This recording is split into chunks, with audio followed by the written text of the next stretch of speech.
ఇక అదనంగా మరి 6 గ్యారెంటీలతో పాటు 7వ గ్యారెంటీ అమలు అవుతున్నది. మంత్రిలో అయితే ఖచ్చితంగా అమలు అవుతా ఉన్నది.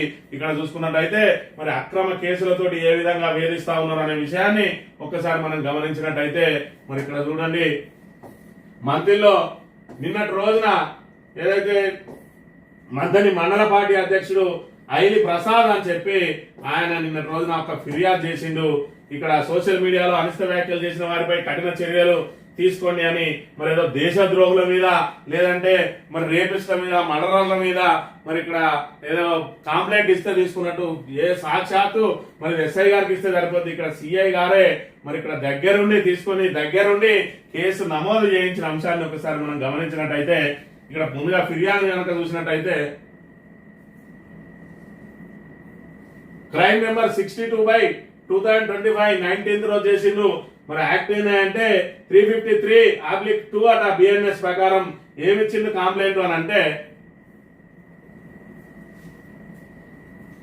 ఐల్ ప్రసాద్ అనబడు నేను ఆక్యుపేషన్ వ్యవసాయం అట. ఇక్కడ మండల పార్టీ కాంగ్రెస్ అధ్యక్షుడు అని పెట్టలేదు, మంత్రి గ్రామ నివాసుడు అట. తేదీ 19/3/2020 రోజున ఉదయం సమయంలో నేను రోజువారీగా సోషల్ మీడియా చూస్తుండగా మా అభిమాన ముఖ్యమంత్రి వర్యులు అనుముల రేవంత్ రెడ్డి గారిపై ఉద్దేశపూర్వకంగా అనిష్ట వ్యాఖ్యలు మరియు తప్పుడు ఆరోపణలు అసభ్యకరమైన పదజాలం వాడుతూ గుర్తు తెలియని వ్యక్తి అట. గుర్తు తెలియని వ్యక్తి అని చెప్పింది. ఇక్కడ ప్రజలారా గమనించండి, గుర్తు తెలియని వ్యక్తి అని చెప్పి మరి ఇక్కడ మాట్లాడిన మాటను ఇక్కడ చూసినట్టయితే గుర్తు తెలియని వ్యక్తి అని చెప్పి ఏదైతే పెట్టిందో మరి ఇక్కడ వాట్సాప్ గ్రూప్ లో ఏది పుట్టా ముఖేష్ అన్న WhatsApp group BRS party social media incharge అయిన బండారు శ్రీకాంత్ అన్నతను పెట్టినాడు. ఆయన ప్రతిసారి సోషల్ మీడియాలో పెడతాడట. ఏం పెట్టినాయంటే మరి ఇక్కడ ఆయన పెట్టింది ఏంటిది అని అంటే, ఎవరైతే ఇందులోనే పేర్కొన్నారు గుర్తు తెలియని వ్యక్తి అన్నాడు.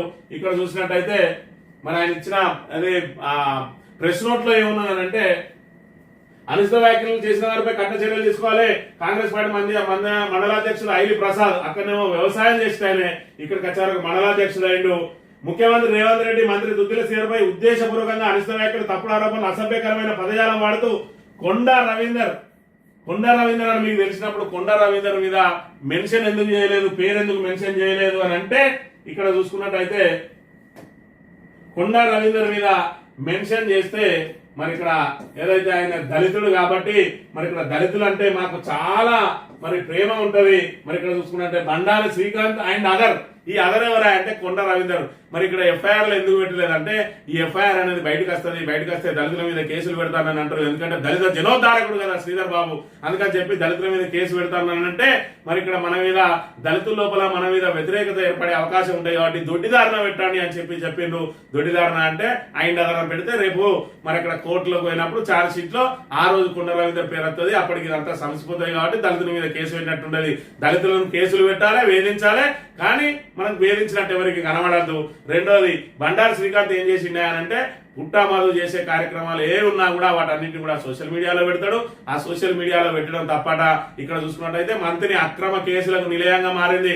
మొన్నటికి మొన్న మరి అక్కడ సముద్రాల రమేష్ అనే వ్యక్తి మీద ఎస్సీ ఎస్టీ నా మీద అయితే ఇప్పటికీ 11 కేసులు పెట్టిండు. గుళ్ళో తాగి తందనాలు ఆడుతా అంటే ఆ తాగి తందనాలు ఆడిన వ్యక్తుల మీద కేసులు పెట్టరు, కానీ తాగి తందనాలు ఆడుతాను ఇదే పద్ధతి గుడిని అపవిత్రం చేసిందని చెప్పి ప్రశ్నిస్తే మరి కేసులు పెడతా ఉన్నారంటే పోలీసుల పరిస్థితి ఏ విధంగా దిగజారింది అని అంటే, వాళ్ళ దిగజారడానికి నిదర్శనం ఇగో ఈ రకంగా ఆఖరికి ఇదేదో పెద్ద కేసు అయినట్టు సిఐఎస్ఐ ఇద్దరు కలిసి ఇక్కడ నుంచి తీసుకున్నారు. దీని ఉద్దేశం ఏంటి అని అంటే, మరి ఇక్కడ సోషల్ మీడియా బీఆర్ఎస్ వాళ్ళ మీద ఎన్ని కేసులు పెడితే వాళ్ళకి ఇక్కడ సర్వీస్ బుక్ లో అన్ని మరి రైట్లు పడతా ఉంటాయి. వీళ్ళకు రేపు మళ్ళా పోస్టింగ్ మంచిది దక్కాలంటే నువ్వు బీఆర్ఎస్ వాళ్ళ మీద ఎన్ని కేసులు పెట్టినావు అనేదే ప్రాతిపదిక.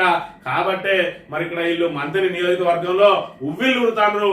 ఎవరు కంప్లైంట్ చేస్తారా, నేను కేసు బుక్ చేస్తా అంటే నేను కేసు బుక్ చేస్తా అని చెప్పి ఇటు మంత్రి, అదే విధంగా ఇటు ముత్తారం, ఇటు రామగిరి, ఇటు కమాన్పూర్ ఎస్ఐలు అయితే తహతహలాడతాను పెట్టాలని వీళ్ళందరికీ కూడా ఈయననే బాస్ కాబట్టి సిఐ మరి ఈయన పర్యవేక్షణలో మరి ఇక్కడ వాళ్ళు కేసులు పెట్టడానికి కొంచెం వెనుక ముందు అయినా ఇదే పద్ధతి అని చెప్పి ఒకవేళ ఎస్ఐలు అనుకున్నా కూడా బలవంతంగా వాళ్ళ మీద పెట్టి కేసులు పెట్టిస్తానని చెప్పి మరి ఆరోపణలు కూడా ఉన్నాయి. మరి రాజు గారు ఇది మీకు తగునా?